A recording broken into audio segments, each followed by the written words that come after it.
Hey guys, welcome back. Today we are talking about how I survived my first trimester. Now, if you saw my pregnancy reveal video, then you already know I was very sick for quite a long time and it was a struggle. I was most sick from about weeks 5 through week 12, and during that time, 24 hours a day, I was either vomiting or feeling like I was about to. At about week 13, it started to taper off where I would have moments that I felt like a human again, but it really wasn't until week 16 and 17 that I started feeling like myself. So I want to share some of the ways that I got through it, some of the things that really helped me, but before we do, I have to take a moment and say thank you. Thank you guys so much for all of your support. When I posted that pregnancy reveal video, I really did not know what to expect. I thought that a few of you guys would watch it. I thought that some of you guys would be excited, but I never expected the outpouring of love and support that you guys have shown to me and to Keith. It means so much to us. Thank you. And please know that I am not a medical professional. I am a pregnant woman with a YouTube channel who wants to talk to the internet. So make sure to consult with your healthcare provider, whether that's an OB or a midwife. Please make sure that you have someone you trust, someone who will take your calls and listen to how you're feeling, will take your concerns seriously, and will help you figure out a plan that will work for you.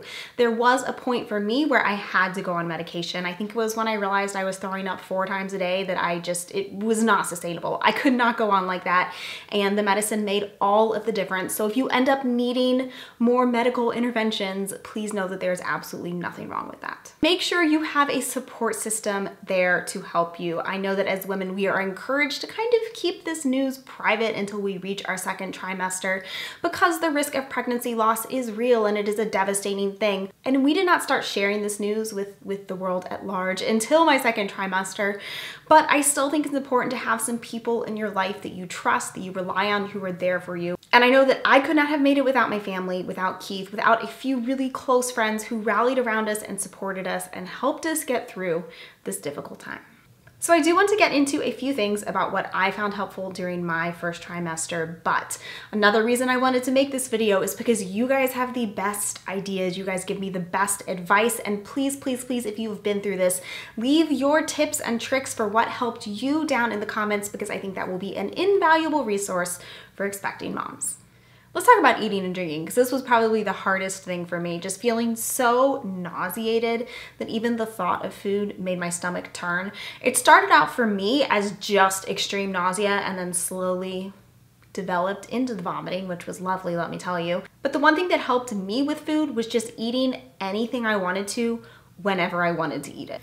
Those moments of feeling hungry and having something occur to me that sounded good were so rare that I would follow that urge no matter what. I would find the food in my kitchen, I would send Keith out to get it, and I would eat it before the urge passed. A lot of people recommend putting crackers next to the bed so you can eat something before you even get up in the morning. I tried that. I don't know, there was just something kind of gross about crackers in the morning to me.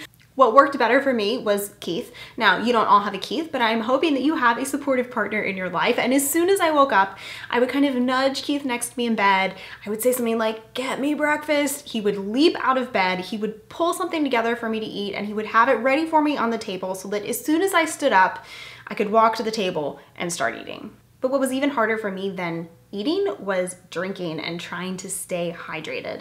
So when I first started having nausea, when I was first pregnant, I tried ginger. So that is the first recommendation you will hear when you look it up, when you Google it, when you talk to your friends. And I tried ginger ale. I made sure to get nice ginger ale that had actual ginger in it. And I felt like it helped at first, like before things got really bad, but after a while, it just wasn't cutting it. I tried ginger candies, but those really turned my stomach. I just could not get into that. What ended up helping me a lot more than ginger was lemon. There's something about lemon, I don't know if it's the sourness, but something about it just really settled my stomach. It made water a lot more palatable for me.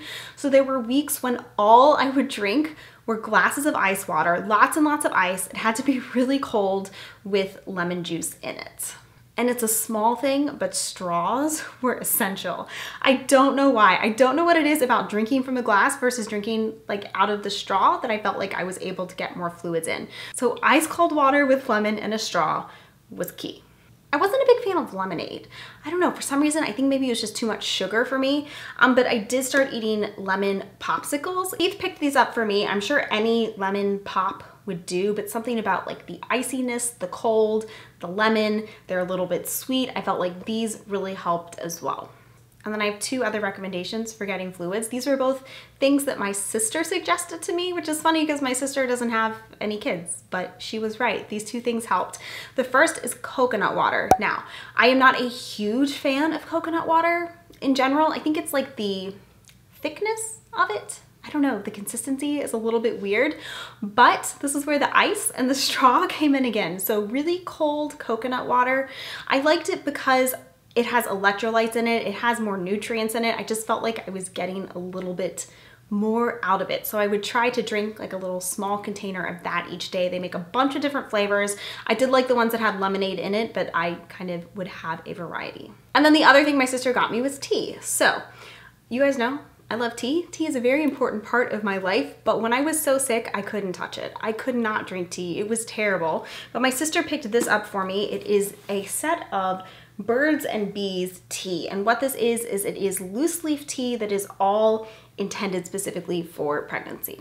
So this is a little variety pack. I actually think this would make a great gift if you know someone who is newly expecting. But like I said, these are loose leaf tea blends, and each one is kind of intended for a different stage of pregnancy or to address a different pregnancy concern. So there's a tea for preparing for childbirth, there's a lactation tea, there's a tea for heartburn. But the one that I found to be most helpful was called the Inner Peace Tea, a soothing blend of lemongrass and ginger with a hint of peppermint for upset and unsettled bellies. Now, when I was very, very sick, I could not drink this. This did not help. But later on, when things started to get better, I did feel like I got some relief from this. Let me say that I am not a huge fan of ginger tea or minty teas in general. However, this doesn't taste bad, and I felt better enough from it that I kind of ended up liking it anyway. I would probably drink this 3 or 4 times a day when I was feeling sick. Let's talk about entertainment, because to be honest, being sick for so long also gets a little bit boring. I spent a lot of time in bed. I spent a lot of time on the sofa just really, really not feeling like I could do anything. And you're obviously gonna wanna find some TV shows to binge watch. Now this was a little hard for me at first because usually Keith and I watch TV shows together, but Keith was obviously working or doing all of the other shit around the house that I wasn't taking care of. But the one show I found that kind of sticks out in my mind as what I liked the most was Victoria. Now, I almost did not watch the series because we watched The Crown, and I figured it was gonna be The Crown, just a little bit older. And yes, there are some similarities, but I totally got hooked. I loved it. I watched both seasons, and I think they are filming the 3rd season now, and I can't wait to see that one too. I am also a huge fan of podcasts. Podcasts are what I listen to in my normal non-pregnant life as well. It's what I have playing when I'm doing the dishes, when I'm doing housework, when I'm doing my makeup. It's just kind of the background soundtrack to my life. I love listening to podcasts. And I found a couple of podcasts that helped me tap into this whole pregnancy thing. One of the things that was so hard for me at first is that I felt so incredibly sick, yet I also didn't really feel pregnant. I mean, I knew I was pregnant. I knew that was why I was sick, but I wasn't showing. I wasn't feeling the baby move. It just felt so abstract, and listening to podcasts helped me connect a little bit more. The first one, which is my favorite and still a favorite of mine, is The Birth Hour. If you've not heard The Birth Hour before, it is a podcast where women come to tell their childbirth stories. So they talk about their entire prenatal experience, the actual labor and delivery, and then their postpartum experience as well. It's entertaining to hear what other people go through. I also felt like it was a little crash course in childbirth education. Yes, we will be doing more formal, structured childbirth education as I progress, but I felt like I learned a lot from listening to those stories, and they have tons and tons of episodes that you can go back and listen to. The other podcast that I've been enjoying is the Birthful Podcast. Now, they do have some birth stories on the Birthful Podcast, but the reason I like that podcast was because the host is often interviewing experts in pregnancy, experts in childbirth, and experts in early childhood development. I am someone who likes information. I like to learn, I like research, I like listening to a nutritionist, an expert in prenatal nutrition, talk about what I should be eating in my pregnancy rather than just reading the forums on the What Not to Expect app. I also like that you get to hear interviews from experts on actual babies, like what to do with your baby, how to calm a fussy baby, what babies' sleeping patterns are like, because I feel like when you're pregnant, there is so much time and energy spent focusing on giving birth and maybe not quite as much attention paid to what to do with the baby when it's actually here. And so I like feeling like I'm kind of preparing for that a little bit as well. I only have one book to recommend. There are so many books out there, but this is the one that really spoke to me because I think it's different than a lot of the other literature.